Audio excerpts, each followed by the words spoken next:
see it. Take this one. Je dois venir par là, moi aussi, c'est ça? Ouais, comme ça, t'es proche.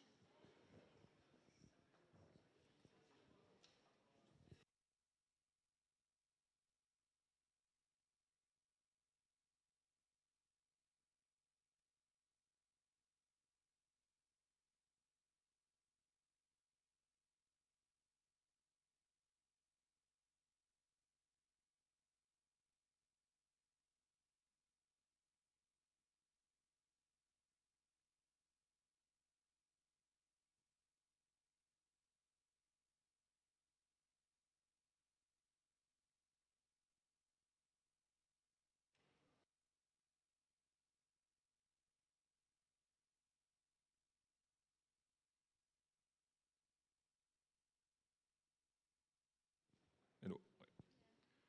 Okay, so welcome at Swissquote. It's a pleasure to host the first TUG ever at Swissquote.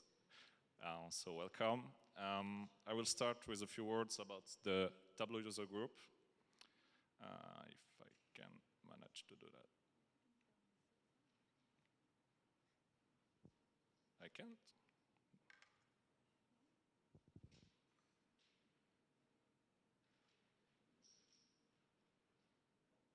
We'll go this way, okay.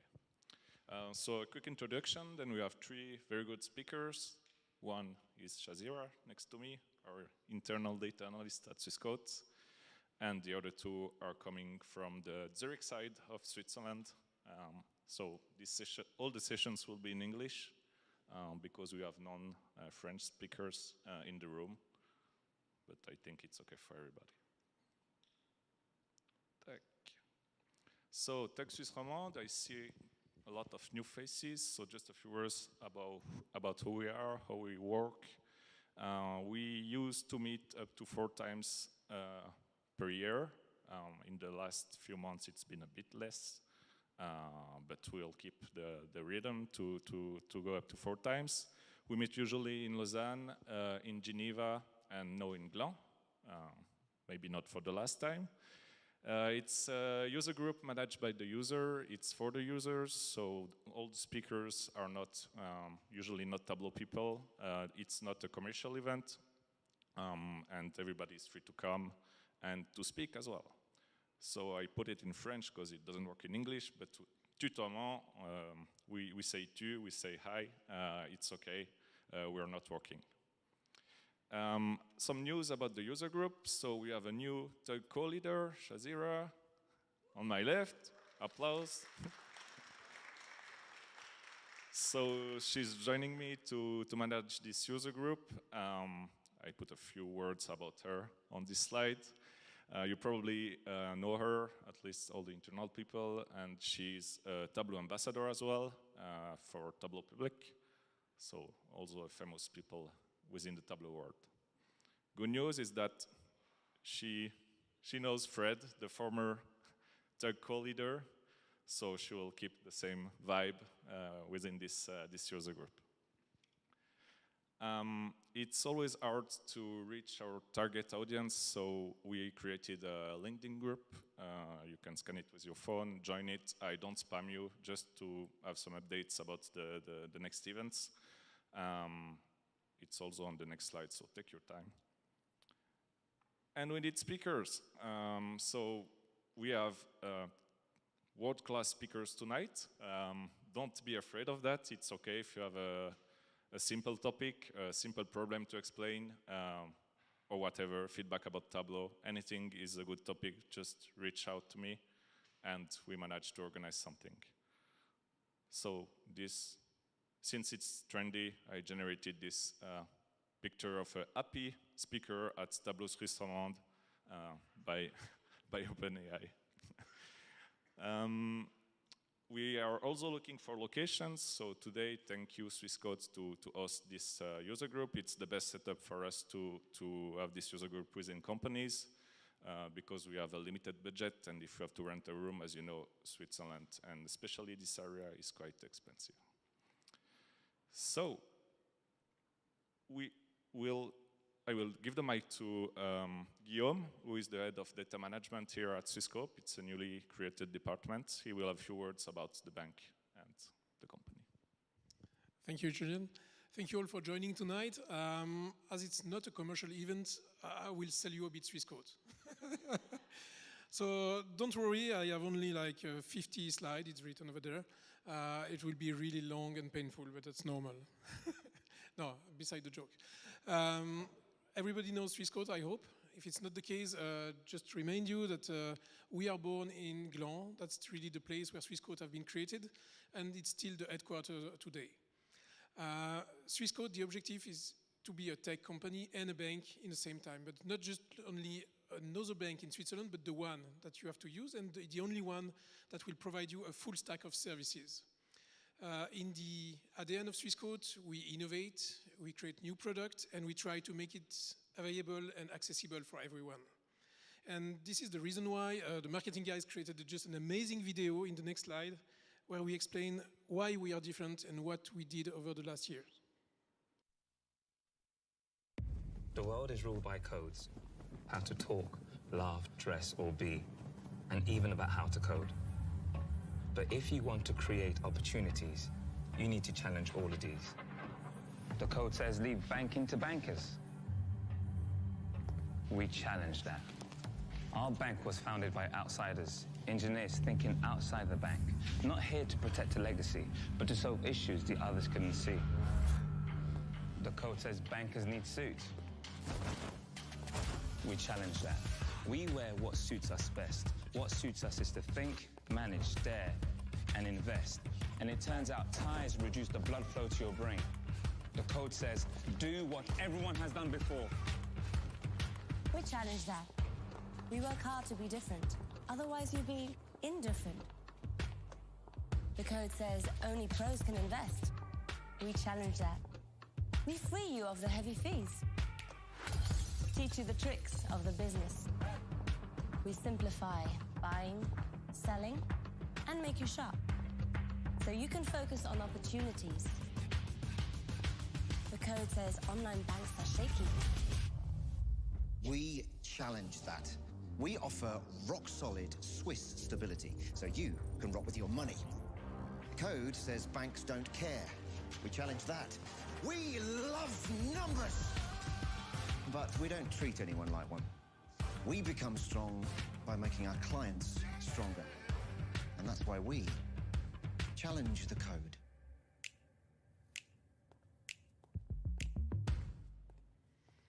I really love this video because it shows you a bit where we are, who we are, and why we are different. So, if it moves to the next. Okay. So a small history about Swiss code. Swiss code have been founded in the 90s by two engineers. That one of those two is still the CEO of Swiss code. It's Marc Burki. The other is retired yet, Paolo Buzzi. So it's kind of the Silicon Valley story starting in Gland. So the company have been founded in a garage near to this location. And we launched in 1996 the first website where you can get real-time data for the financial prices in Switzerland. After that, it's the growth of a success company. We created the building, this one. Later, we add this building because it was too small. We innovated by providing robo-advisory. We put many products on the website. And years after years, we continue to innovate. For instance, we've been one of the first banks in Europe to propose crypto trading in a regulated organization.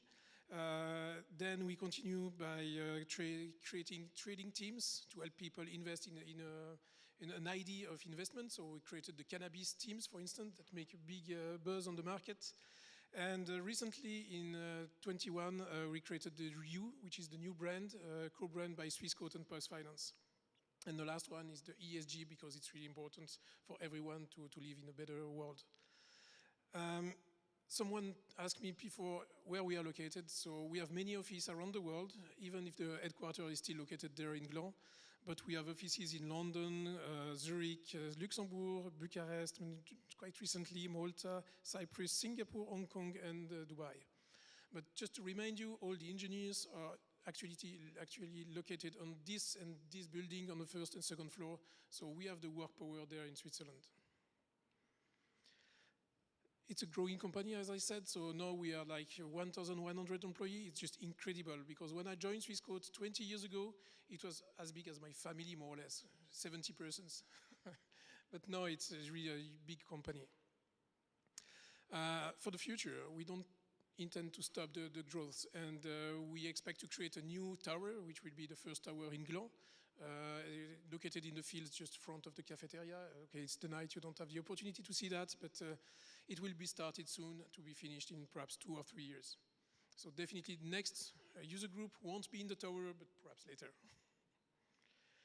And okay, we have nice video marketings, but it's really important to say that we have real employee, and this is numbers and figures that are quite amazing, because as you can see, we are like in average 35 years old, and we are coming from more than 60 different countries, and this is just incredible. And by the split of the human people working at Swissquote, as you can see, it's quite a nice representation, because this is like 25% on each of those fields. So technology is like 25% of the employee. Same for customer care, client services and sales. Operational banking, that include back office and so on, that manage your account, it's as well 25%. And in the shared services, you have the facilities, human resources, legal compliance, and so on. So it's really, we have like 25% of the human working in the tech in that company. That make us different. And to show you a bit who we are, we created as well pictures of what is important for us. And this is real employee. We change a bit. We are less marketing, more truth. And this is our employee, and I'll show you what we are doing as a funny time. This is Swissquote. This too.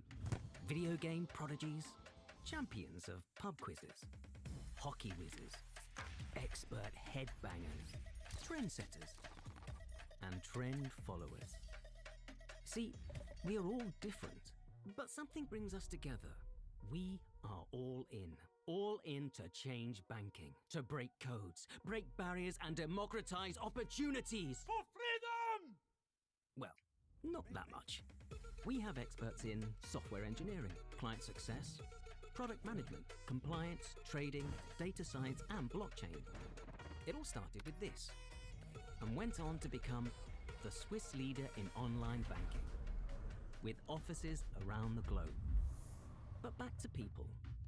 We grow and you grow with us. You can start as trainees and junior staff and become tech-savvy managers and directors. And you know what else we're in for? Smiles. We're here to make your life easier.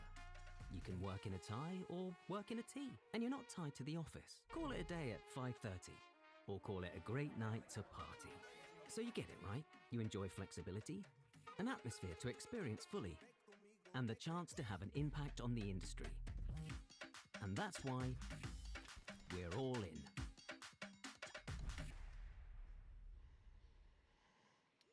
So thank you very much. If you open your eyes, you will see some of the guys in the video tonight attending in the public. And don't forget to visit the pub as well after the presentation. It's open tonight for you. They will be served in the cafeteria, the pizza, the drink, and so on. So a warmly welcome to Swissquote, and enjoy your evening. Thank you, Guillaume. So I will be very quick, but explain you a bit what we do with Tableau at Swissquote. Just a few words about how we evolved. So a centralized BI team, as in any company, probably was created in 2014 with very basic reports, PDF reports, reporting services reports, and an OLAP cube. We switched a bit to self-service BI with the arriving of Tableau in 19. And now in 23, we created a new data management department, and we are we are looking at the modern data stack that will probably be implemented next year. This is our current architecture. I'm getting a bit technical, but basically we rely on two data warehouses, one running on Oracle, the other one running on SQL Server. We still have the old and ugly OLAP cube on SQL Server, and we have mainly Tableau and SSRS as reporting solutions. You see this top right ugly logo, we try to get rid of it, and I hope we will succeed in that. A few facts about Tableau. So we currently have 1,500 workbooks published. It's up 70% year over year. We have 345 users. 30% of them are active in the last week, as of yesterday. And we have 97 creators and explorers trained on Tableau, and this is an increase also about 22%. But we have problems, we have challenges, so I just wrote down a few. The first one, in my opinion, is data literacy, how we work with data, how the business is able to work with data. We already implemented some solution, the one that you see in the middle, so we try to document everything that we publish. This is the first step, but we still have plenty on our plates, as you can see on the right, so we have to make easy to use data sources, we have to train the people more with, for example, webinars, with office hours, so this is what we will do in the future. We face the need for synchronization and internal community as well, as people used to work in silos, let's say. So we created a data management committee 1 year ago. We had a lunch talk. I hope we will have more lunch talks in the future as well. And this tag is also part of our plan to improve the community within Swiss Code. Next step for that would be have a dedicated MS Team channel for all the Tableau users to be able to communicate, and to have also regular meetings about data within the company. As probably in every company also, the business concept alignment or KPI alignment between the different stakeholders is a big problem that we face. So the first step was to have a consistent C-level reporting by a centralized team, which is called BI controlling within Swiss Code. And in the future, we'll try to improve a bit also documentation and the definition of these, let's say, concepts or KPI. Other two challenges, performance is really a topic. We reached the limit of our current data stack. That's why we try to evolve towards a more modern data platform. And we already optimized, let's say, the current stack as much as we could. Governance is also on a plate. It's a struggle. I try to automatize as much as possible on the server side with the APIs. I look at Pierre Benoit because he knows that very well. And the next step, we have plenty, but we should restructure a bit the Tableau repositories. We should archive the unused stuff, because as you can see, when you have 1,500 workbooks, probably, let's say, 20% of them are really used and useful. And we would like to have a new data access policy also to be more clear to the users to what they can see and what they cannot see. So I'll stop there. It's really a high-level picture about what we do and what we will do in the future. So thank you, and now I will just switch the presentation, and I welcome on stage Annabelle Rincon, who is a Tableau visionary. She's working at Fontainebleau in Zurich, and she will present herself much better than I do. So thank you, Annabelle.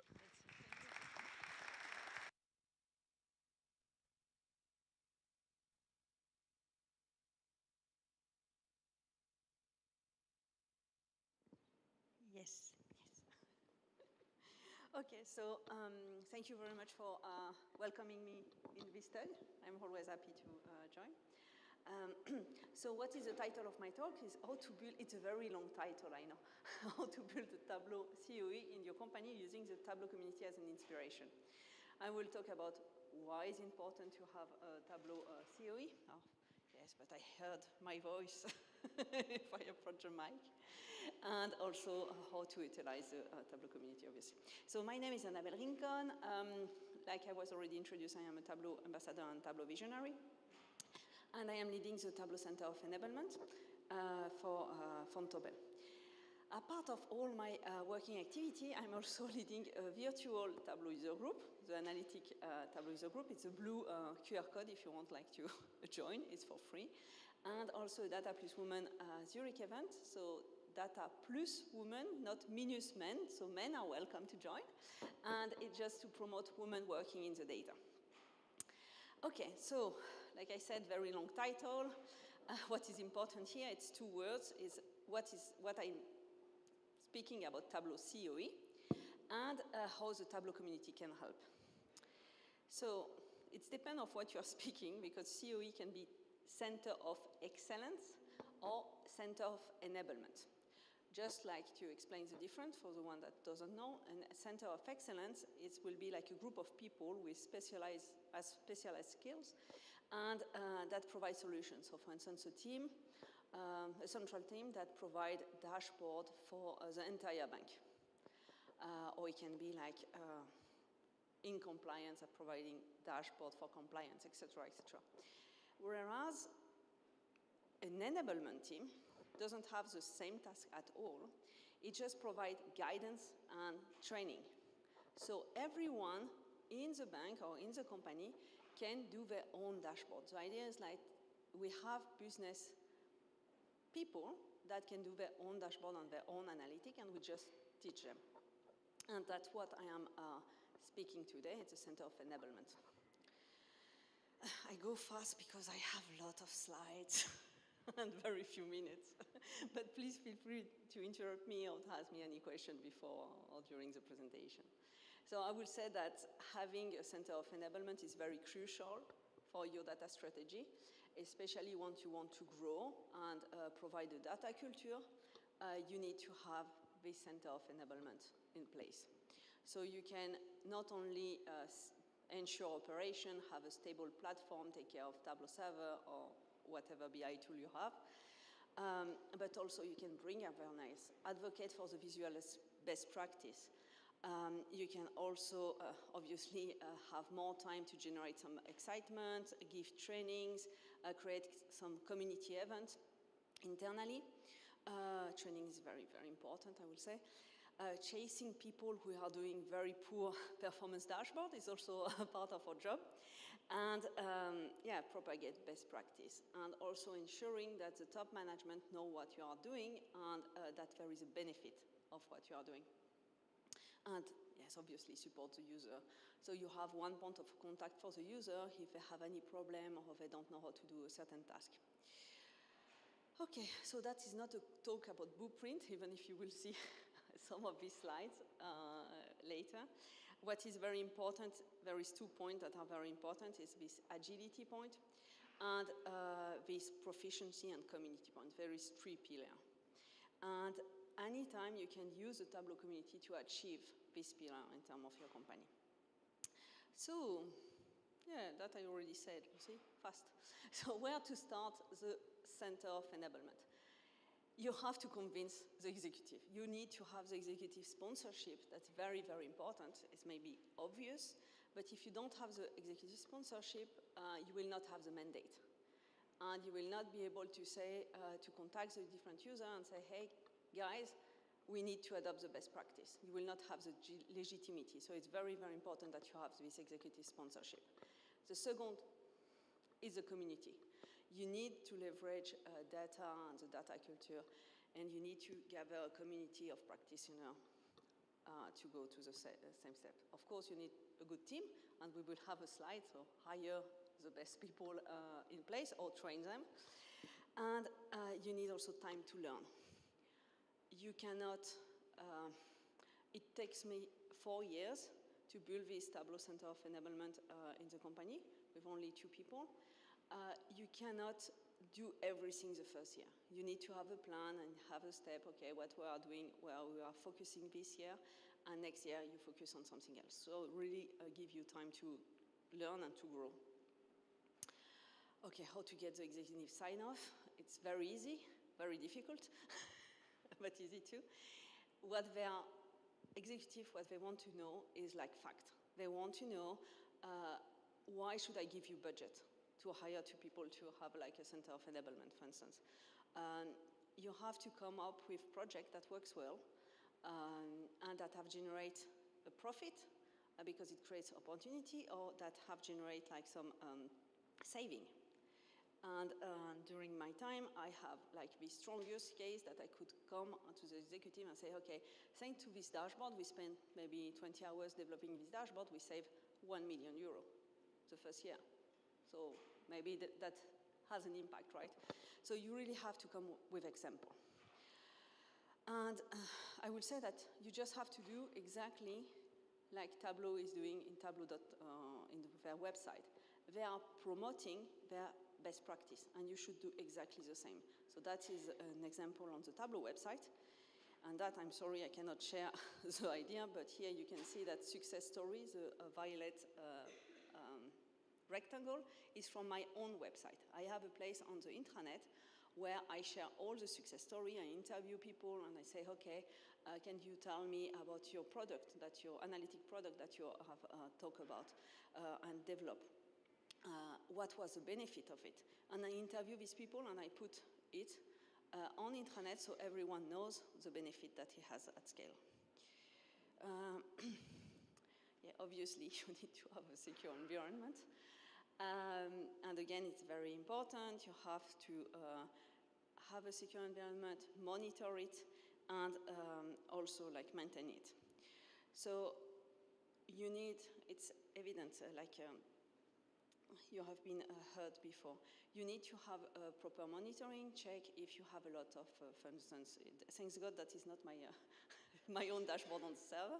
I don't have so many errors, but if you have this number of errors, you have to track them down. You have to understand why you have the error and work with the users. And if you don't have a central team to do that, it will be difficult because if I check with the user what is happening, I can also, okay, maybe they need training, or maybe there is another problem, I need to increase the server. So I can have like a global view of what is happening and take the different steps to improve it. And obviously, proper monitoring don't only ensure that the server go fast, it will ensure that everyone that uses the server can really navigate and use it. So it also increase the usage of the platform at least, and people will understand how to build more performance dashboards, so it will also like a virtual circle, let's say.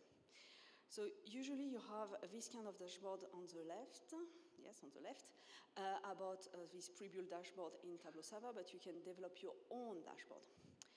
And I have a slide about that. And how to develop your own dashboard if you want to have customized view. The Tableau community here for you. You have a lot of blogs that give you like a lot of best practice. What I would say that one pitfall to avoid is just like, hey, I have a performance server, I don't even look at it.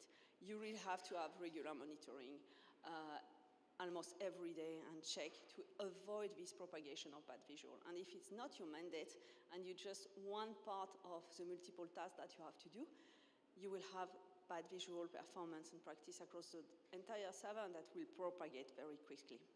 So really don't confuse the self-service with the Wild Wild West. That's what always I said. And if you have the mandate, you can really track the user down and say, now you listen to me and you do it, otherwise I remove the dashboard from your server.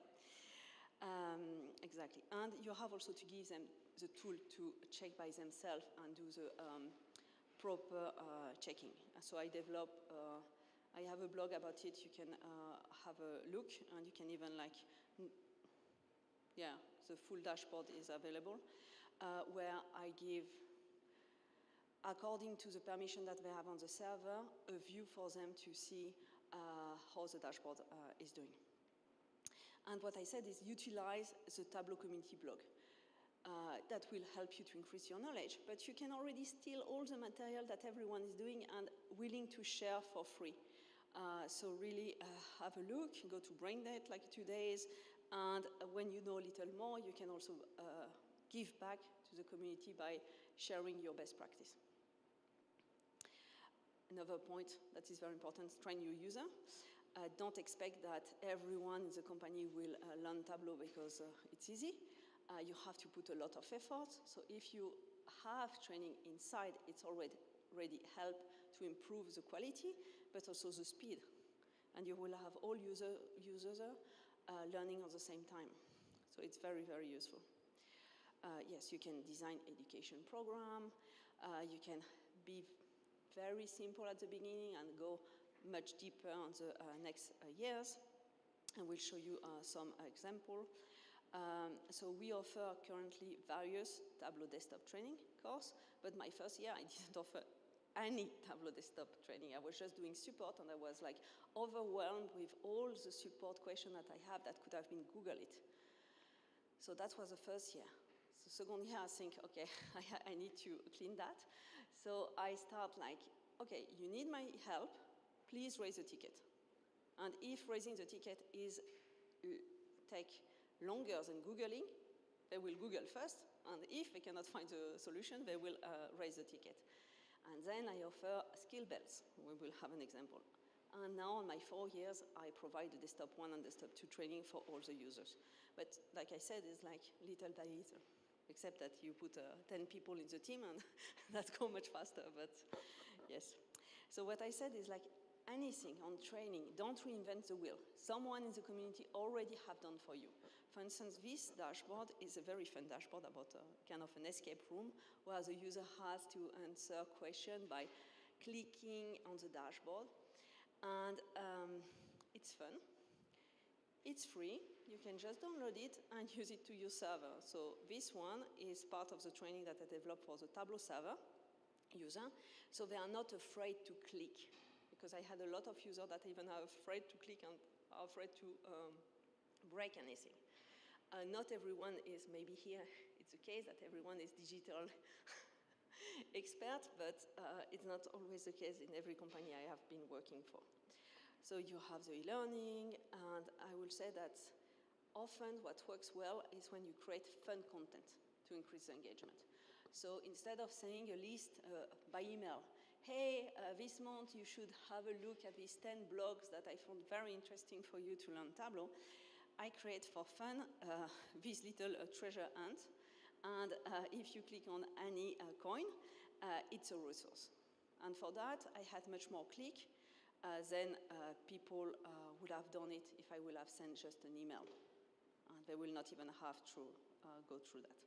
So that's what I have done in 2020. In 2021, I say, okay, let's have fun. And this dashboard can be downloaded on my Tableau public profile. It's absolutely, it's open. And in 2021, I say, okay, let's do data farm advent calendar. So same principle, the window open only when the time comes, and you can come back every day in Tableau public to open a new resource. So it's a blog, it's a video, whatever learning material I found interesting. And yes, I did it again in 2022, a different version, which is very fun for me because I always improve. I learn new technique. For instance, this technique I use with zone visibility. I never had the chance to use it before, so I use it. And I share also my learning by creating a blog and explaining how you can do it. If you want to utilize that here internally, you can totally download and even change the link to other resources. I'm just checking the time. It should be cool. On learning, I also developed, but that in my company didn't go so well, but like I said, skill bells. So skill bells is a series of little training exercise, dedicated resources for you to learn Tableau at your own path. It's kind of e-learning, but more, and you can have it in-house on your own Tableau server, so people don't go or register to another web page. So obviously, I didn't have the time to create the entire content by myself because it consists of 10 workbooks. It's enormous. But I attend a webinar, and the person in charge of that say, yeah, you can download it. So I just download the entire series of worksheet, and I implement it on my own company. You can change, obviously, I could have changed and put the logo. I didn't. But it's something that you can always take example from the community and take the material and use it. So because I have benefit from the community, I say, okay, I will go like another steps, and I will make it fun. I will create a gamification. It's very important when you try to take part to learning program having this gamification. So I create a skill bale, dashboard, a leadership board. Here it's like before it was lunch, so that's why we don't have so many players, but anyway. And I create even fun stickers. So for instance, when someone did the bee, you see you have a new bee challenge, they will have received like the sticker of the bee, and that will be appearing also on the leadership because the leadership is based on the logs on the server. So if someone have downloaded the material and have answered the question, it's considered that he has passed. And then I wanted to give back, so I create even a blog explaining how to do that using the Tableau server. So if you want to implement maybe not something so shiny in your own company, you can utilize this blog and readapt the learning. Something that is very important is propagate design best practice. And of course, you can have videos and everything. Again, on the right side is a screenshot of my own intranet, where I have very clear on the intranet what is the best practice, the PowerPoint, and I even have like a checklist for them. Can I publish the dashboard? Do I match the 10 best information? It's kind of a checklist before publishing. And I make it very obvious for the user so they can just go through the list. Not everyone is a designer, and it's not the point, but really like help your user until a certain stage. Propagate good example. If I see something on Tableau Public that is very cool, that could be like a good business dashboard. I just download it in Tableau server and I let it available for everyone, so they don't even have to search in Tableau Public. I already like bring them some information on our server. I will say that from time to time you still need to provide template.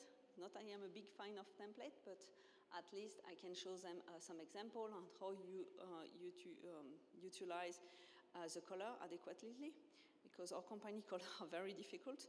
They are like, we have pink, we have blue, we have yellow, and we have black. And they try to put all together on the same dashboard, and I really had to work at the beginning, like explain them that with one corporate color, just to add light, very thin, like the title of the dashboard you are in, you should be fine. But yes, so it's something that if I would not have had an internal team, it will have very difficult to be able to convince people. Yes, pitfall to avoid. Again, don't try to build an entire program the first year, it doesn't work. You will be overwhelmed, so really have a plan and go step by step. And yeah, exactly, contact the owner and track them down. So you want to do a picture? It's fine. The next slide is build the community. It's very, very important to have a community because you can rely on yourself. You can ask questions between yourself. You can show I didn't even know that I had not on this point, but that's fine. So you can really like share best practice and say, hey, I tried to do that, it doesn't work, how you did that. You know, like really try to have this nice communication in between you. What I found very useful is like I create a dedicated intranet page. Again, I can share nothing from the company here, but it's very dedicated intranet page where all the information can be found at once. How to get a Tableau license, what should I check before publishing, who should I contact if something is wrong. You know, it's very well structured. We are very proud of our intranet page. And again, we just copy, paste one, you know, like, so nothing very fancy. You can really reutilize information that you have in your company or in Tableau Public. Again, you see you have the event, you have TGF, which is an initiative that I can speak later, and a section about learning Tableau and all the resources here. Shazira is not saying me anything. I don't see. Yeah, it's okay. Okay. Okay, so support. Like I said, it's very important to have like one point of contact, but you can be overwhelmed. So what I advise you to do is like have a Tableau doctor session twice a week. That's what I have. 2 afternoons during the week, people can contact me. But prior to that, they have to raise a ticket and explain me what the issue is. Not because like this I have time to prepare, even if it's a good. It's just like this. It's just like to push them to find the solution by themselves, and if they cannot, they contact me. Otherwise, I have called all day, like, Annabelle, I don't know how to do a dual axis. Can you help me? And again, here it's the Tableau community as an inspiration. It's very important. You have a forum where people are willing to help other people for free. And a lot of companies I know that utilize the forum. They anonymize the data before and then ask the question on the forum. Sometimes it works very well. And of course, you can have a team channel where you can put all the Tableau developers together on the channel. That works very well too. Organize some event, internal Tableau user group, or push the user to go to external Tableau user group. And also share Tableau Public is like also an inspiration. I had part on my Tableau server, like a community part, where I put fun stuff, but I also, when we do challenge, of each challenge, I push the user to publish on our internal website. Really, for me, the community is as a core of the adoption. If you don't have a community internally, it's very difficult to push that. Have regular meeting, like I said, share experience, knowledge in a friendly environment, not judgmental, that cannot be tolerated. We are here to have a good time. If you are like free to speak up and ask questions, it's very, very important. Yes, I also like have regular mailing. So once a month, I send them a regular mailing, explaining what we speak at the next section and have like all the material for them. It's cool also, you can have some initiative like kind of visualize when the data is not private, what is the visualization of the month. Try just to give them the outline, the inspiration for that. Yes. So what do we talk about during this community meeting? You can speak about new feature coming on the new version. You can have host a community challenge. You can make a demo. I had a full program last year where I did, okay, in January I will speak about LOD, in February about parameter, and after about order of operation. You know, you can do something like that. And again, you can search inspiration and material for free on Tableau community. You don't have to reinvent the wheel. So for instance, something I really like is this Sunday. It's an initiative to speak about sport, like his name. And you have a data set and you have some question and you can just take it. You have even the solution and run that during your tug and make it quite fun. Okay, now we will just connect together to the leader player data. We have 10 minutes to answer the first question and so on and so forth. And after you can even have some swag. It's something that people really appreciate. And like I said, like reuse that. An initiative that I really like is Workout Wednesday. The problem is every week. I cannot push my user to that every week. So I decide, okay, I will change the name, but it's just like to be fun, TGIF. Instead of, okay, thanks God it's Friday, it's like Tableau gets into your Friday. And it's a monthly initiative where we reproduce a dashboard. So what I do, it's like I take, Shazira is coming, I know that my time is almost up, 5 minutes, it's fine. I take the workout material from intranet and adapt it. Maybe sometimes I make some aesthetic difference or obviously, I make it monthly and not weekly. Here, I will show you the example. So on the left, you have like the version from internet from 2022, week 1. And I change it because I didn't like the color and some parts were a little more complicated. And I give much more instructions than on intranet, but I reutilize the material.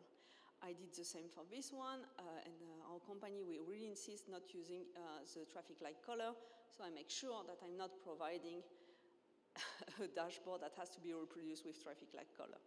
And that's why I developed this version. And you can also create different challenge for different skill level, up to you. But what I mean is like really utilize what you have in the community. You can host this game, and you can find a nice data set. What I will say that not every community internally will like it. I think that, yes, that's this slide. So get to know your community. Sometimes you can make mistakes. I host 2 this game in my company. One was with Red Cross. So I contact Red Cross. I work a lot with Red Cross to have like a data set that I can use. And very few people play with it because they were afraid to make a bad job for Red Cross. When I saw that they will be more motivated, in reality they were afraid.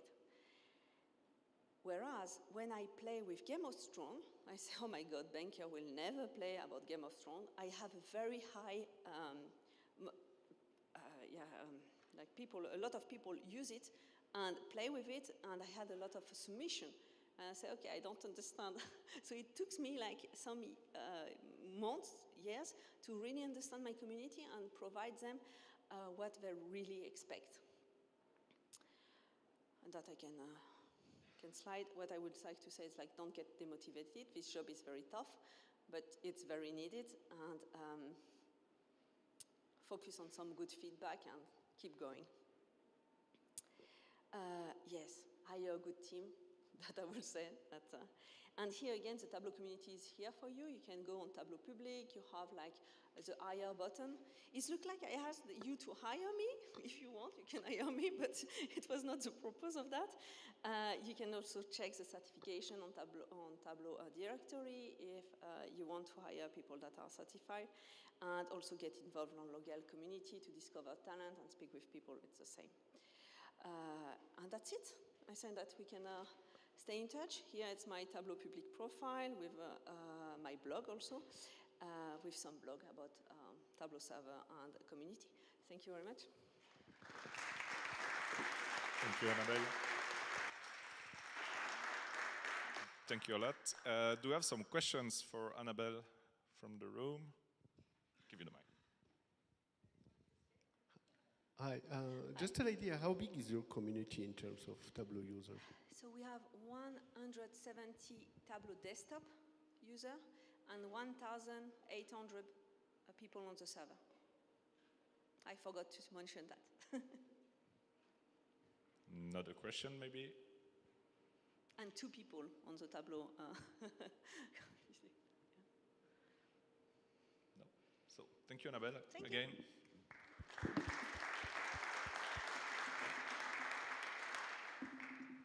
So we'll now have a more hands-on session with Georges about Tableau tips, different Tableau tips for different levels. So I hope you can find some valuable stuff within this presentation.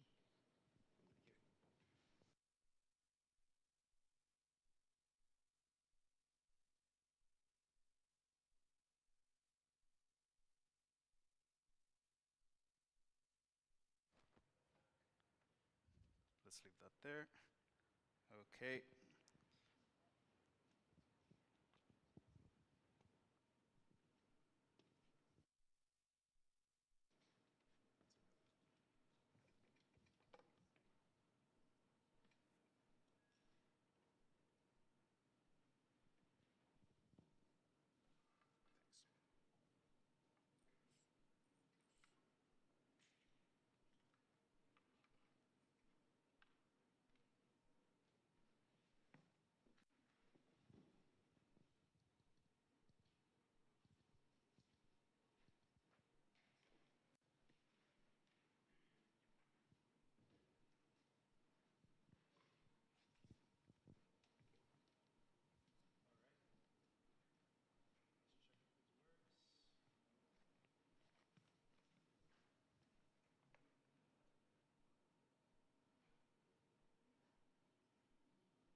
All right, can everyone hear me?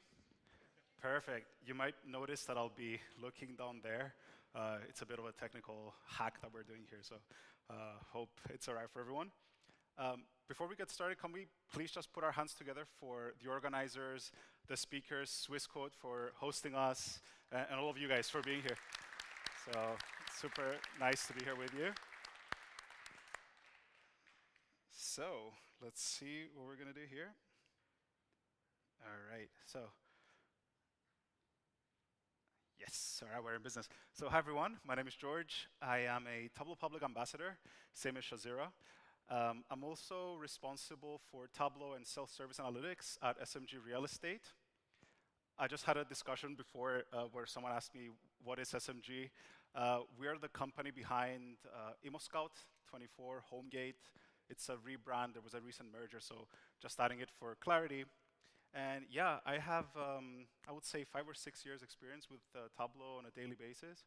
All my roles have involved it in some form. And yeah, I'm very passionate about data visualization, particularly creative stuff. And some of the stuff I'll be showing today can also be applied in that context, but it's mostly going to be, let's say, business dashboard techniques. I'll get back to that in a second. All right, so a couple of fun question mark facts. You can be the judge of whether it's fun or not. So my name etymologically means pirate farmer, which is a bit random, not so cool. But yeah, Coursaros, which is equivalent to corsair, is pirate. Yorgos, which is equivalent to George, is coming from the word farmer in Greek, so pirate farmer. And ironically, I've also taken up farming in a sense, so you can see my Monstera. I'm super proud of it. It's about, I don't know, 2.5 meters tall, so same as me. And it's taking over my flat. It's turning it into a jungle. And yeah, if I'm invited back next year, maybe I'll have some progress shots, but yeah, for now, looks super cool. There's more plants, by the way, and I've had to rearrange everything to make it the centerpiece as it's grown, but yeah, I think it looks quite nice. So, about this presentation, I'll be showing you guys a few tips and techniques, hands-on stuff. It's rapid fire, if we can call it that, in the sense that it's going to be quite quick. There's quite a lot of tips.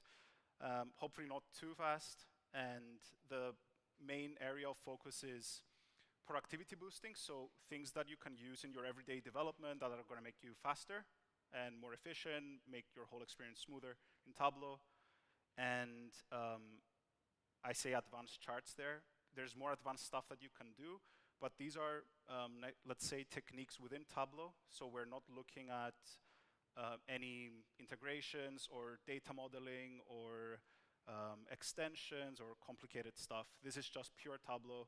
And with these techniques, you can hopefully take your charts to like a step further. And the reason I didn't want to bring more complexity is because in a business context, you don't have the liberty to do data modeling for like a cool chart. It's dynamic data sets that need a lot of maintenance, and so I think this makes more sense. Oh, by the way, yeah, no need for notes. There's a QR code there, and that's going to lead you to the Tableau Public website where you can just download the solutions workbook if you're interested. And anything else? Yeah, I guess success would be if you learn at least one new thing, or if you're reminded of one new thing. And let's see if we can achieve that. So now starts the tricky part, because I'm going to have to look at that. All right, so I'm going to exit presentation mode. Haha, great. That is fantastic. All right, cool. So productivity boosting, so as I said, things that are going to make us faster.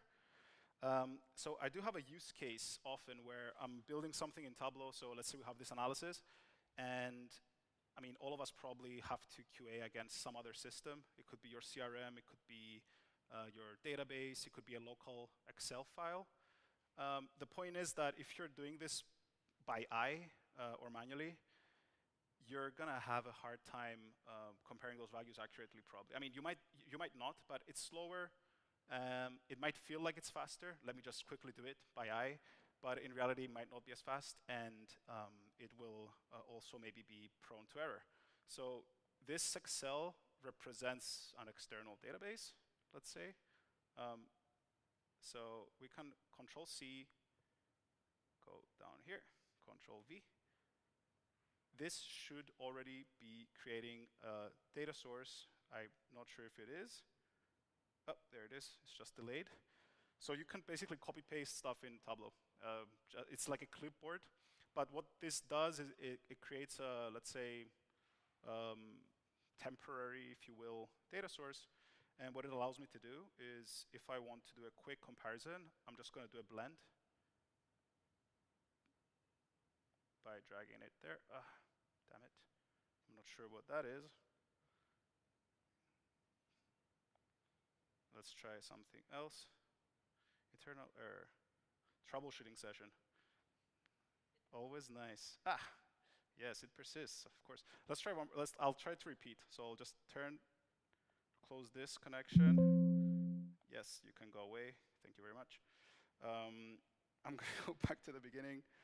Let's try it one more time. Control V.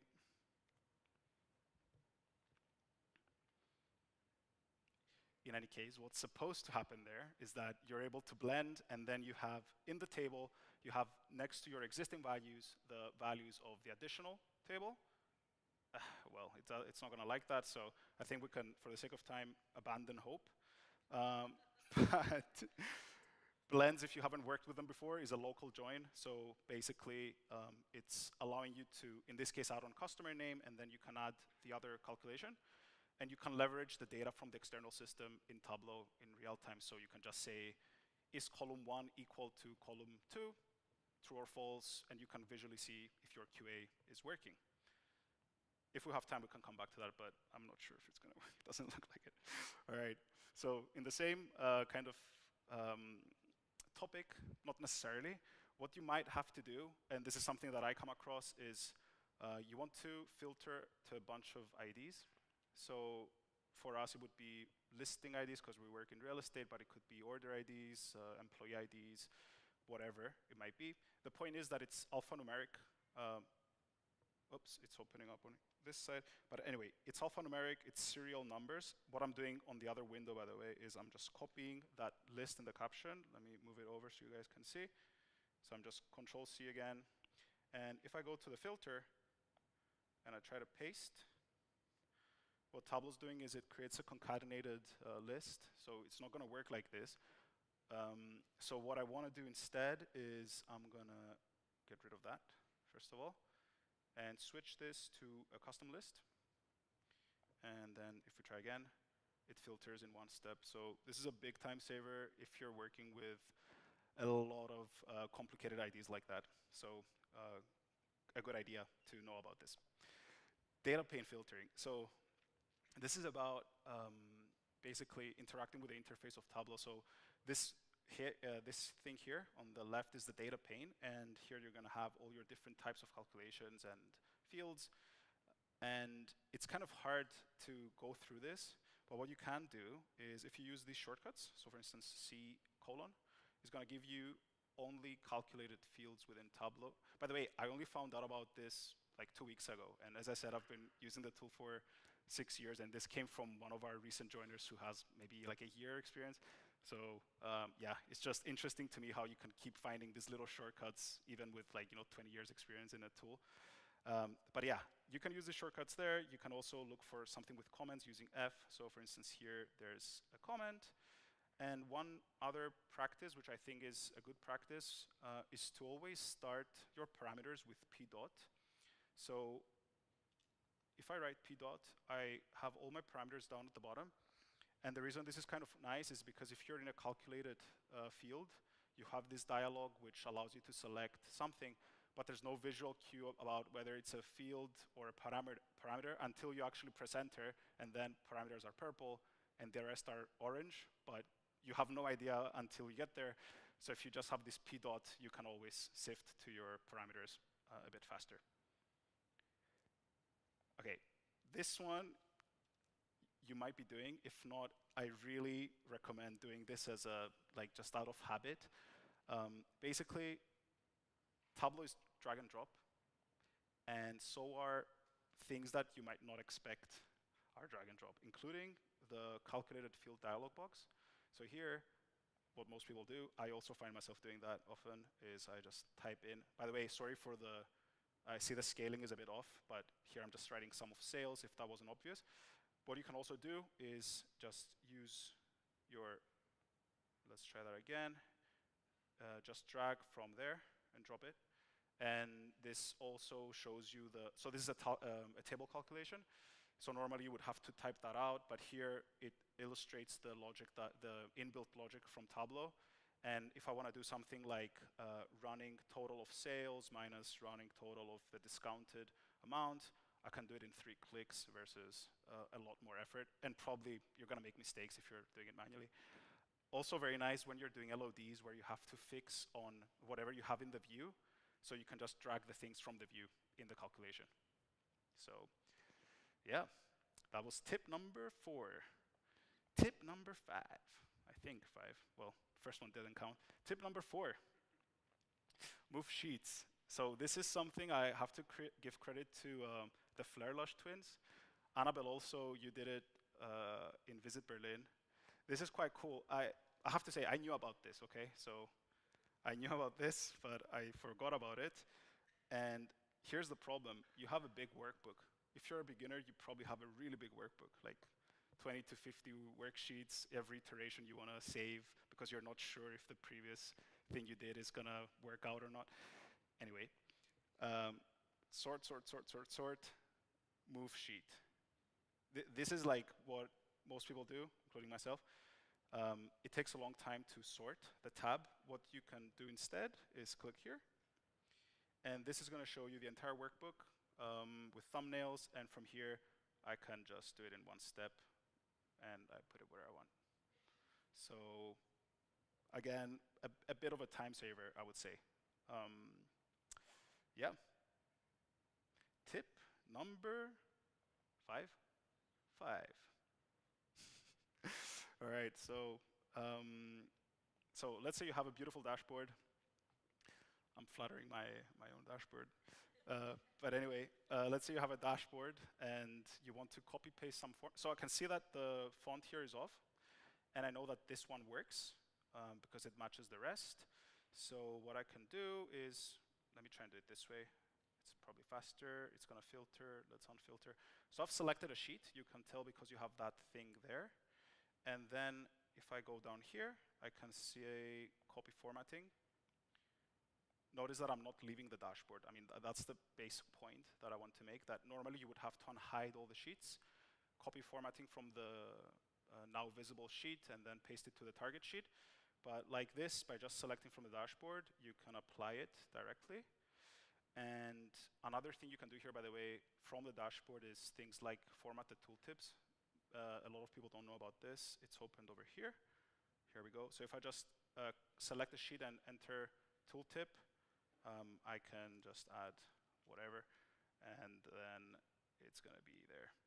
And I can do that with all the sheets. Also formatting, like it's just faster. You can do it from the dashboard. So check it out. It might save you a lot of time. All right, next one, format tables. Okay, so this blew one of my stakeholders' minds recently because you have a table. Tableau is not, ironically, because of the name, the best for tables, but it's true. It's actually not the best for tables, and it's called Tableau. It's kind of funny. But anyway, so yeah, what you have here is basically a huge list of column headers, and you've got this annoying clicky thing. I'd really wish they had a slider here, by the way, because this is so annoying, especially if you have a lot of columns. But what you can do is just drop it there. Many people, I mean, I don't know. To me, it seemed simple because I was doing it from the beginning somehow. But yeah, you can drop it there, and now you can actually read, expand the thing, and see what you have. All of these things are movable, by the way. So whatever suits your purpose. But yeah, the entire interface is like Legos, basically. I really want to go back to that first one and try to show it, but anyway, I'll resist the temptation because it's not going to work. Okay, advanced vising. So as I said before, like here it's like not technically super advanced, but advanced for what you can do within Tableau. So yeah, I hope some of this is new info. And I want to start with one of my favorite visualizations, which I hope loads. Okay, it did. I'm just going to go in presentation mode for a second. So this is on the Lord of the Rings, which is my favorite trilogy. Do we have any Lord of the Rings fans? Yes, let's go. Nice. So yeah, it's my favorite trilogy of movies, and everything that you see here is built using dual axis. So dual axis, for instance, here we've got a donut chart. Here we've got a circle timeline with like a hover, like halo kind of thing in the background, which normally wouldn't have without dual axis. And also, I think in the tooltip, okay, unfortunately it's broken because I copied it, but yeah, there was another chart in there which is dual axis. And dual axis allows you to do a lot of things. Oops, what happened there? Okay, we're back. And I want to start with donut chart. Is this okay? Yeah, all right. So donut chart is like it's like your pie chart's better cousin. I mean, it's just better, right? Anyway, so we've got a pie chart already. This is easy to do, by the way. So min1 is just a technique to create like basically an axis. So everything is plotted on point 1, so all your marks are there, and you can leverage to do a lot of nice stuff. So here we have all the points, all the orders, because this is based on Superstore, all the orders in the same point, and I can just use the pi mark, and it makes it. But what I can do with dual axis is I can just duplicate that. And here, instead of having a pie chart, by the way, yeah, if you click here, you'll notice that these things switch as well. So if you have many of these green things, it's just faster if you click here instead of looking down this drop down. But yeah, here I will select circle. I don't want that. I want my numbers on label. It's not letting me do it, or is it? Ah, it is. Okay. I'm going to put it in the middle, make it a little bit smaller than the first one, because you probably know what I'm about to do. We're going to combine them. That's the whole point. So dual axis, you can access it from here. And if I do that, it puts them together. If I synchronize, always remember to synchronize, because what that means is that you have two scales, and by default they're off. They might look like they're exactly right, but they might be off. So by synchronizing, you just make sure that they're exactly the same. And then yeah, from here you can do some formatting, like put a white background. You can also make it a little bit nicer. I like to do this, but probably not super important. But yeah, you can kind of see the, I decreased the transparency a little bit. But anyway, this is like one application, but you can take it a lot of steps further. So here I've got the quantity from last year and this year. So it's two different axes. I can use the same trick as well. So I'm going to do dual axis. The point I want to make here is that you can be as creative as you have different mark types. Because here, what I can do is, I can do a bar in bar. So bar in bar would be this one. So the first bar would be, or this year, I want to make it a little bit narrower. The back, actually, I don't like the color. I'm going to spend a second just to change the color as well. So this year, let's make it, I don't know, purple. That one I'll make something like that. And let's play with transparency a little bit to make them visible, maybe 80%, something like that. For which one is this year, it's that one. I just click there. I'm going to turn on my labels, make it match my font color, make it bold. This is one type of thing that you can do, but like this is not possible without dual axis. So normally you would have a bar chart, or more, what most people do is they're going to use 2 lines to show like the last year trend and this year's trend. By the way, you can also do that. So I think we have the time to do it quickly. So I'll turn the first year into a line, and the last year I'll do into an area chart. So this to me is a little bit better than 2 lines, because I don't have to look at the legend. I know that last year is going to be the area chart, and this year is going to be the bold color. So yeah, but you guys get the point. There's a lot you can do here. There's a lot of combinations.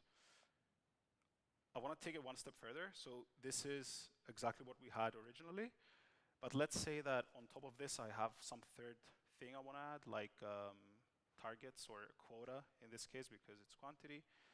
I already have the calculated field for targets on there. And just a very simple thing you can do is a reference line. So now I have 2 bars. I'm also going to add, I'm going to drop it on cell because I want for every bar the correct line. And I want to select targets here. And max, I guess. Maybe it's not making a difference anyway. And let's just make this a bit more solid. You get the idea. You can add a lot of, like now we've gone into, in a sense, triple axis because it doesn't exist normally. But yeah, you can add more reference lines. You can also use measure values and measure names to add another layer. But yeah, I think it works quite well to make it a bit more advanced and more insightful. That's the point. All right, jitter plot. This one is about, so I don't always use this, but I think it's cool to know about it because it has a few applications. So let's say we have a one-dimensional series of data. In this case, we have customer names and the sum of sales. And it's really hard at the moment to see what's going on. I can maybe increase or decrease the opacity, and here I can see a little bit better, but in the middle doesn't help. I can also go into a density point, and let's increase it a bit. So I can see that there's a concentration somewhere here, but I mean, I have no idea what it actually looks like. So what you can do instead is use a function which is called random. So random is going to return a value between 0 and 1. So what it creates in effect, if I press enter, this doesn't look correct yet because it's a sum. I'm going to change it to max so that it's always between 0 and 1. And now I have like this kind of distribution where I've basically expanded the single line to a bigger space. So you can kind of see the shape of the data. And if you have categories and that sort of thing there, it looks also quite nice, and you get a sense of the distribution of the data points. But I still don't fully like this, I have to say, because if you had to make a decision based on how many customers are here versus here, you still can't see what's going on, right? I mean, you can see a little bit the concentration, but not you can't count them. So here's where I like to use this, which I have to say I only found out about this randomly. I was playing around and I kind of stumbled on it. So what you can do, first of all, is you can add a box plot. So that's going to give you some statistical inference. I can see the median, the quartiles, the range. I can see there's an outlier around 15, but I still can't count the data. So what I will do next is I'm going to use this min of 1 trick that we looked at before, which is going to return the value 1 for everything. And now what we can do is go to analysis and stack marks. This is something I never use, but here it works well. So if you turn this on, instead of plotting them where they're supposed to be, it stacks them. And here we can also change it to a bar probably. And effectively we have a histogram with a box plot on top. Like you can play with the design to make it nicer, but you can see what the data actually looks like. It's a histogram, and you can get some statistical kind of context around it. So yeah, here's a histoplot, or a boxogram. Histoplot is better. All right, cool. So we're heading up to the last trick. I see I have exactly 4 minutes. Where's zero? I don't know. Yeah, I think we're good. Okay, last one. So this is another favorite of mine. This is on Star Wars. Do we have any Star Wars fans? Nice. I'm not sure if we have more Lord of the Rings or Star Wars, but I feel like Lord of the Rings won.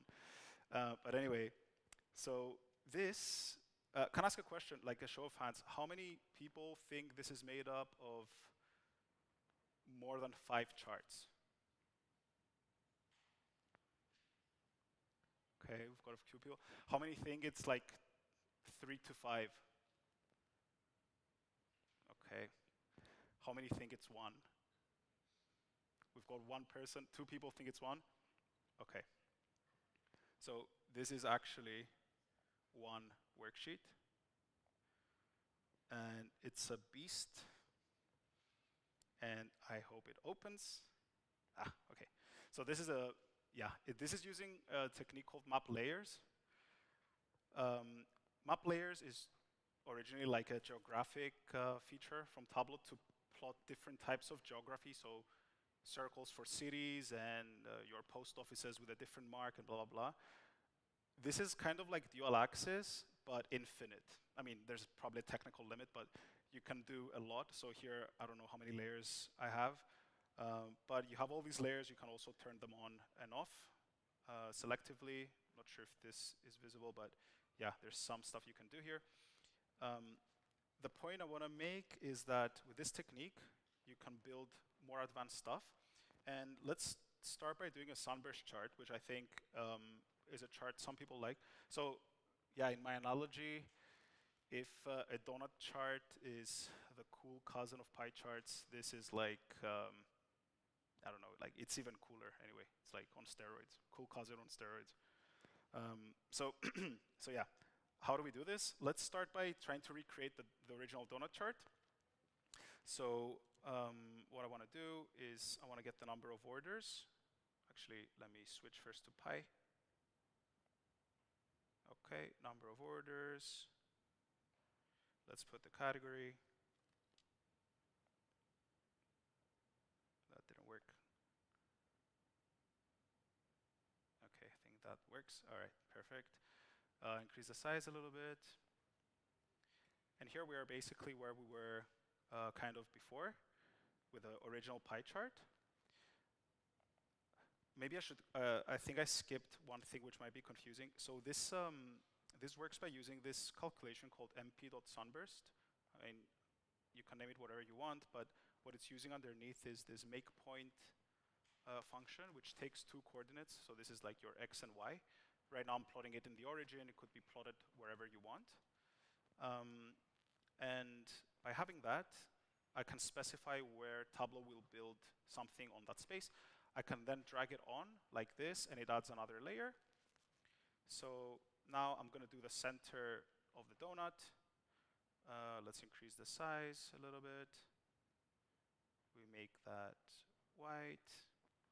Here you would add the totals as well. And then you can, basically you can keep going with this. Right now I have category. Let's also do subcategory.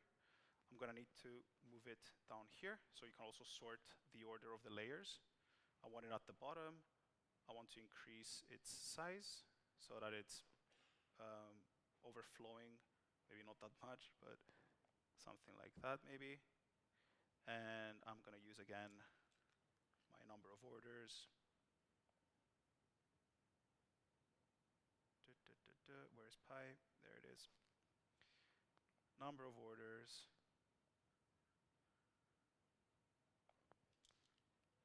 Subcategory. So 1 step lower, one step more granular, I should probably say. And then sort. It's probably popping up on this side. Ah, no, it's there, okay. And here I just want to sort by the category so that they're aligned. And this should now look pretty good. can add borders, etc. here to make it a bit more visible. But yeah, it's not maybe the best chart type, I mean, depending on what you're doing, but you can use basically mathematics and trigonometry, or you can go as deep as you want with this, and you can do super cool stuff also with tables, where you specify like each column where you want it to be. So yeah, I would look up map layers if you want to try and do some cool stuff. And other than that, I'll abandon that first trick, and I'll say thank you for listening.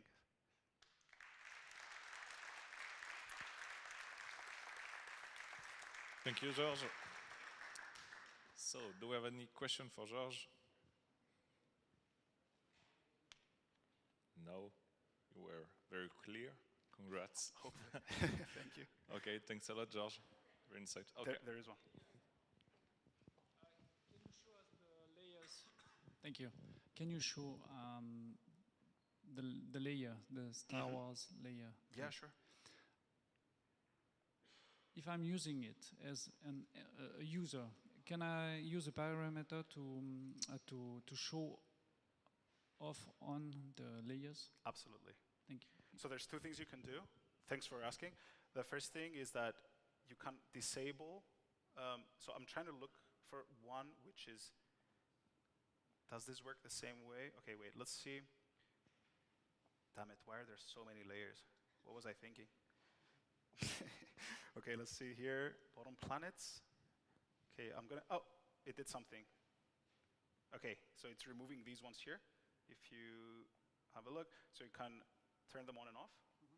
And you can also disable selection, which means that now it's basically an image, kind of. So if someone clicks there, now it's showing something because I have multiple things there, but you can turn it off so that it just appears as a shape or polygon, whatever, but people can't actually click on it. So you can do a lot of design stuff with that technique as well. And you mean you can use dashboard actions or whatever to turn them on, off? Absolutely. Oh, thank you. Like if with a parameter, you could say something like, you know, if parameter equals whatever based on the action, then show the mark, else null, or something like that. There's a lot of cool stuff that you can do. Annabelle's calendar thing that she showed before is using some of these techniques, actually. So yeah, there's a lot you can do with it. Thank you. Any other question? No. So, cool. Thank you. Thanks, everybody. For George.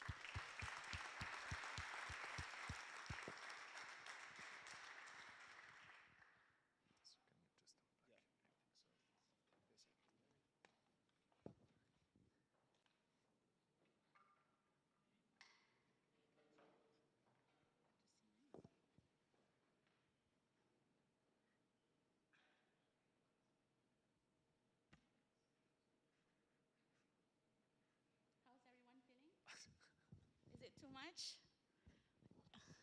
Is it information overload? So mine will be light and easy, and that's why they put me last.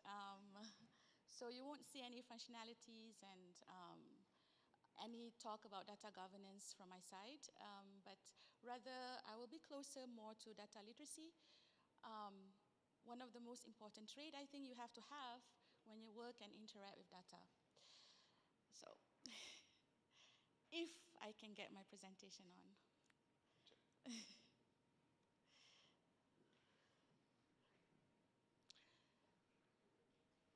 So with Annabelle, I hope you have some sense of how you can create the right space and environment to enable more of your colleagues or people at your workplace to use Tableau. And then, of course, Josh show wonderful tips and on how to use Tableau and optimize your productivity on Tableau. And I will just talk about curiosity because I think sometimes we forget some of the skills and traits we have as a human being to interact with data. So before I proceed, a bit about myself. So I joined Swissquote this year, January 2023. It has been a wonderful journey so far. I have my team here who has been helping me onboarding. So thank you very much to everyone who welcomed me. And before that, for the last 18 years of my life, I have been a lawyer and a human rights advocate, working with different non-profit organizations, the UN and national institutions in Malaysia, some parts of Asia Pacific, and then Switzerland. I fall in love with Tableau and data visualization in 2021, and since then, I never look back. So, I want to talk about curiosity today because what I will like to present is not so much about us as human beings, just being curious in general. But I think in the context of how we interact with data, and maybe a bit of plugging about the cartoons that you're going to see. So the whole presentation is drawn by myself. I also, on the side, love to draw comics and cartoons. But in the context of data, curiosity is not just a fickle of emotion or a distraction, but it is a resource, it is a tool, and it is a practice that hopefully is very much welcome and encouraged in different organizations or companies. But why is this so? So it's very interesting that as human beings, every day we experience cognitive bias because of our experience, our choices, and our preference. So one of those potential cognitive bias that you might encounter is what we call functional fitness. It means that when you see something, like when you see a chair has to be a chair for you. It is meant for you to sit down on it. You can't think beyond it. And that's why it's important to have a sense of curiosity, to break this mental block that you only see something in only one way or from one perspective only. Because then, when you do that, you keep asking questions, you keep an open mind, you want to find alternative ways to understand the data, and maybe you are a bit more open and willing to read and understand data differently. And this is where you achieve cognitive flexibility.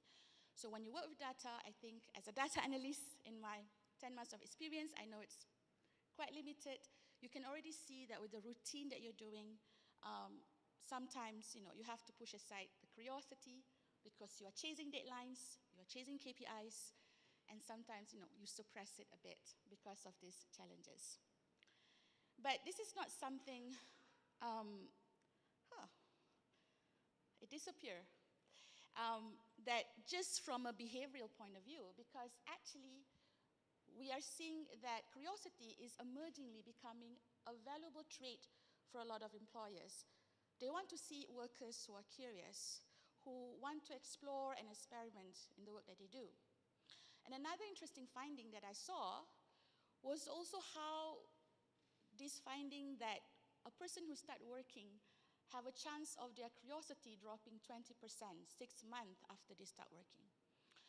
And this just proved the point that yes, you can be curious, but then the chance of you to have it forgotten or not properly utilized, especially in the work you do with data, is there. So what has that to do with my job then? Because I come not necessarily from a purist data analytics background. As a lawyer before, I can summarize my role or my job into 3 elements.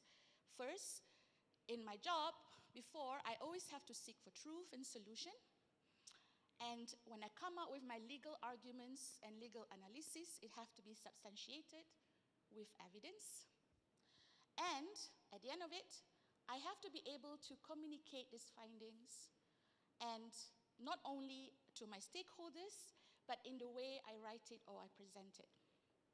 Interestingly, when I moved to be a data analyst, I still do these 3 things. I still investigate data to ensure of the quality. I still have to work with evidence, which is now data itself. And of course, I still have to communicate effectively the data on the dashboard or when I talk with my stakeholders. So I'm still doing the same thing, but with a different hat. And the bridge here, or the connecting thread here, is actually my sense of curiosity that I have been training as a lawyer. And I brought this to my current job.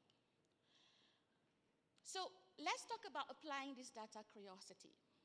So simply, we can say two things. When you talk about interacting and using data, you have to keep an open mind and you have to ask the right questions. Sounds easy, right?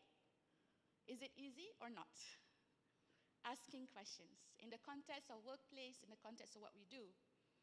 I think sometimes it's very difficult for us to ask questions because we have a fear of, the peer around us, fear of being seen as not able to do our job properly, or perhaps, we're just not so confident or comfortable asking questions.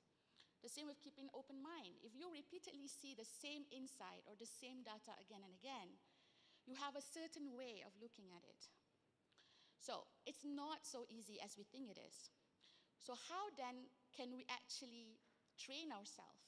Or, not just as an analyst, but also as a consumer or someone who uses data so that we can utilize data better. So I call this the curiosity synergy because I don't think the responsibility or the role to be curious only rests with the analyst. I think whoever who's also using the data or consuming the data also have the responsibility to apply your curiosity. Let's take one example here. Let's say add interactivity. Now, as an analyst, when I do my dashboards, I want to make sure that the stakeholder or the consumer of the data or the user of the data have more control of how they use the dashboard, which means I give them a bit more of interactivity. It can be in the forms of filters, parameters, dynamic zone visibility, anything, to help them navigate their way on the dashboard. But this will not be helpful if my users or consumers of data or dashboard have a fear of clicking the button or are not, interested in exploring the dashboard further using the interactivity. So you have to be able to be curious enough to explore as much as you can the dashboard, and also to communicate with the analyst if you feel that the dashboard has not achieved a level that give you enough chance for you to be more granular with what you're looking for. The same with context. When we do the exploration in the beginning, when we ask questions, especially as an analyst, we want to bring all the context so that the dashboard is well understood and, present what needs to be presented on the dashboard. But just putting the labels and the text is not sufficient or enough if the user or the consumer of the data will not take the time to digest and understand the context provided. Take an example that you might find a dashboard, 5 or 6 dashboards talking about the same product, but maybe talking about the same product in a different way. We can talk separately about why we have 5 to 6 dashboards about one product. But let's say that's the case, because in some contexts, maybe you need more than one dashboard. So there's always this, sometimes you feel like, why this dashboard is not saying what I want to see? So this is where you need to put yourself a bit into the dashboard and see whether the dashboard is really representing the data that you want to see. So to me, the curiosity synergy should go hand in hand, both from the analyst as well, what I call the explorer, because I felt like we all in the office, in the workplace, are explorer of the data. So what are some of the tips that I apply to cultivate curiosity with Tableau? I wish I can plug some of my creative Tableau public projects as George had done here, but I did not. But that's the first thing that I do, actually. I think what is very interesting about Tableau, especially Tableau public, is that this is where I actually let myself go. This is my crazy lab or my creative side project. Because I know that when I go to office, I have to, to prepare the business dashboards, I have KPIs to accomplish and to achieve. But I know that from time to time, I have to harness my creativity and my curiosity muscle. And I do this a lot on the side with my creative projects. So I think this is the opportunity when you have this side project for you to explore imperfections, to be okay with data sets that are not perfect, to be surprised with what you can see out there on Kaggle or Statista. So this is your opportunity to really harness your sense of curiosity. The second thing that I like to do is to challenge my data viz routine. So there's a certain methodical way or routine for me to do my analysis and to work with Tableau at the office. But then, once in a while, from time to time, I like to disrupt this routine because I am someone who doesn't work really well with routine, and I really take this opportunity, for instance, to disrupt it by learning about a new unconventional chart. It's not about the satisfaction of maybe building a very advanced chart at the end of the day. It's really about the journey of what I learn, how I fail, and the mistakes that I make along the way, because these are the things that sort of help you build the curiosity muscle. And the last two, to me, can go hand in hand as well, is that I think a lot of people in the data fam, and more so, are more courageous and brave to tell their own story. So you don't have to look for data sets out there, but you start self-journaling and then start creating data visualization about things around you. And I think this is also a very, very useful tip because this is how you build your authentic voice and your ability to actually be comfortable with who you are and to be empathetic with others. And I think one of the skills that we forgot sometimes as an analyst is to be empathetic, to put ourselves in the shoes of others and to understand what they're trying to see or to look in the data that we presented. The last one can be taken in two ways. I love traveling, and you can go to my Tableau public. Sometimes when I travel, I see something interesting. I like to gather information or data about what I see at the travel, and then when I go back home, I will build something out of it. It's also just a way for me, to explore new horizons and new ideas. The second way you can take this is you can also go into the community and start collaborating with different people. I find collaborations are a very good way to harness your curiosity. You learn from one another. You learn about the person's preference, or maybe you can be challenged by the person's preference, and you learn how to navigate your way as well. And so these are two of the ways how I go on this so-called data adventure on Tableau. So I cannot show you the work or the outcome from this, but feel free to see my Tableau public account and you have maybe a sense of what I meant. So to sum up my presentation today, which is very calm because everyone was like very calmly following, how being curious helped me to be a better analyst? I think there are 4 things here. First, by being curious, and trust me, I'm working with a totally new subject matter, something that I've not done before. And really, my sense of curiosity had helped me to explore and to learn about new information in my current work. And also by putting myself in the shoes of others, by taking the time to learn about my stakeholders, I am better informed about what I want to convey in my dashboard. And it also helped me to be better at designing the dashboards according to what my stakeholder want. So these are some of the elements that I felt really, really useful when I'm more curious in working with the data at work. But then,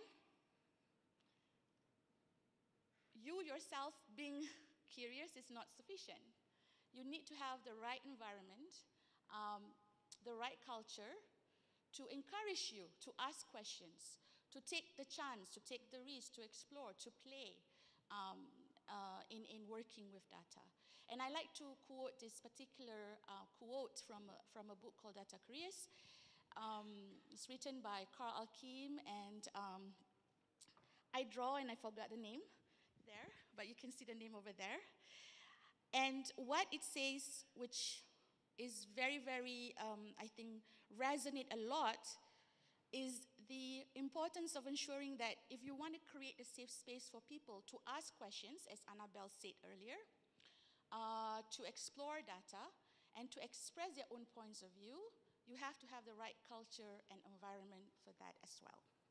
So with that, I want to conclude my presentation and today's talk by saying thank you so much for being with me and the rest of the speakers till the end. And if you have any questions or any thoughts, please share. Thank you.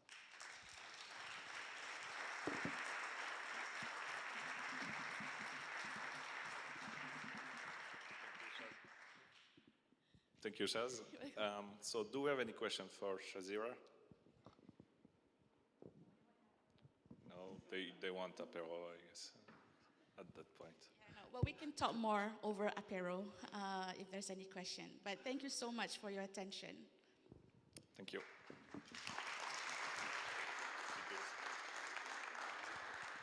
Okay, so just before the apéro, it's close to the end, but we wanted to organize a quiz in order for you to win some very cool Tableau t-shirts. We have plenty of them.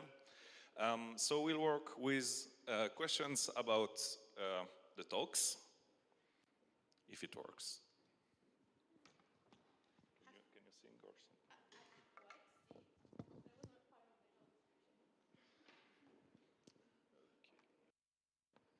So please take your phones. It should work. So okay. If you have been paying enough attention from the beginning, then you will be able to answer all these questions. Some are tricky. Yes. But still manageable. Some are tricky. So you can enter your name, you can even change your avatar if you want to, of the first players.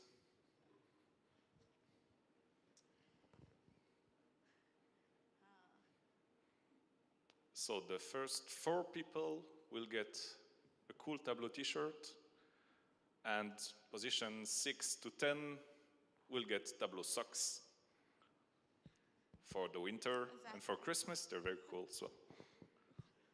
So we'll still wait for a bit. We have 11 people. I can verify they're quite comfortable.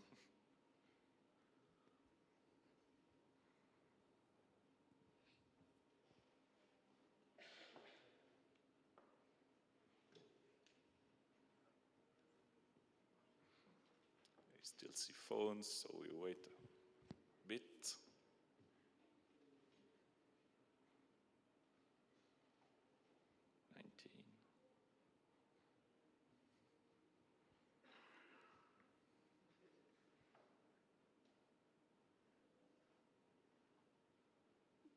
Is everybody in? Do we still have to wait for somebody? Or is your hand if a bit?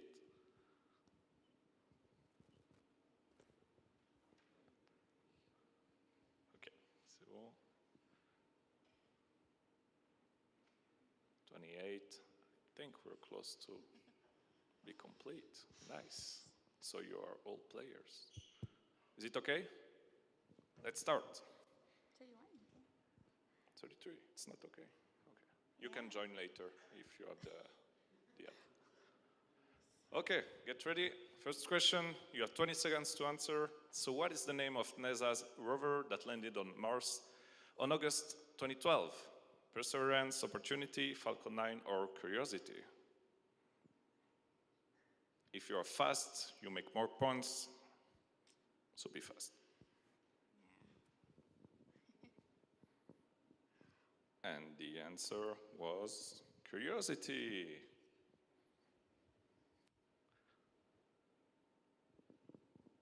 So, who is PB? Peanut butter?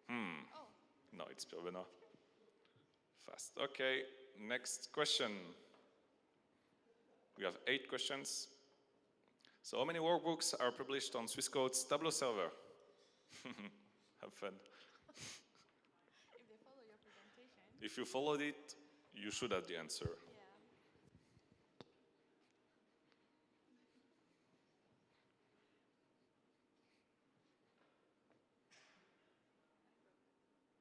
I know the answer.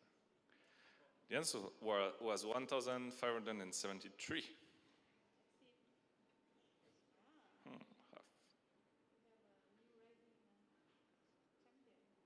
Tyler. Who's Tyler? Okay. Well done. What's the first step to build a Tableau Center of Enablement in your company? Build dashboards, get executive sponsorship, train the users, or support the users? I mean, everything is a good practice, but what's the first one?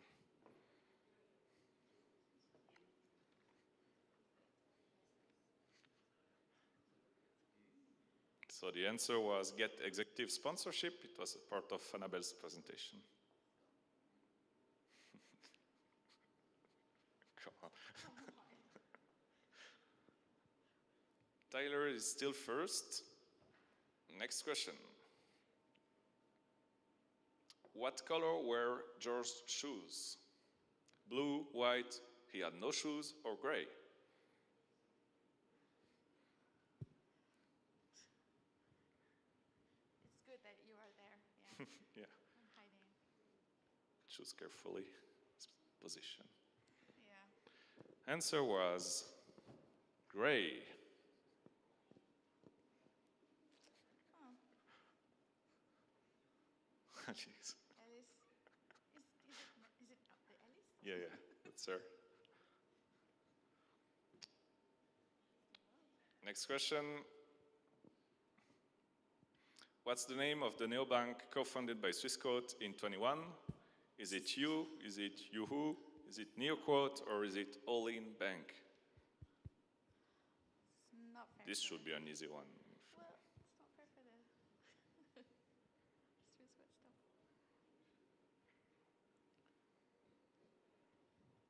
You. 83, okay. 3 people, NeoQuote, okay, why not? For next one, maybe? Ivo, takie. It's too fast. Yeah. Next question. What technique can you use to overlay more than 2 layers on one chart? Part of George's presentation, so Photoshop layers, map layers, dual axis, or dashboards?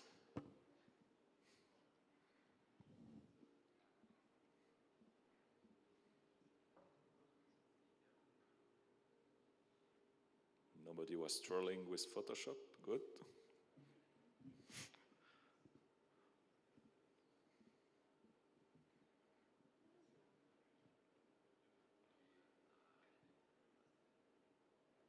New leader, Squall. What was the first governance step implemented by Swissquote for data and analytics? Create a data management committee, a consistent C-level reporting, archiving unused dashboards, or document corporate data sources. It's the first governance step.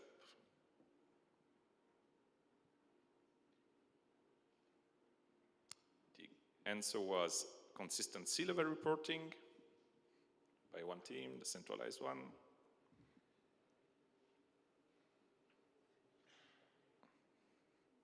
So how are the standings? Oh, very close. Quadro Hal for the next question. Be prepared.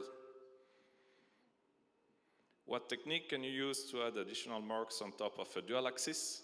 Is it flags, reference lines, map layers, and measure names and measure values?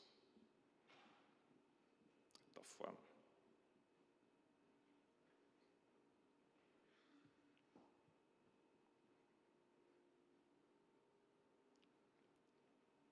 So the answer was reference lines. Let's have a look at the standings. Squirrel, Pierre Benoit second. And Hal, who is Hal? Well done. Who is Squall? Okay, and the fourth one is Ben. Ben. Okay. And position, please, I won't ask who is who, but if you see your name between the 6th and the 10th position, please reach out to me as well.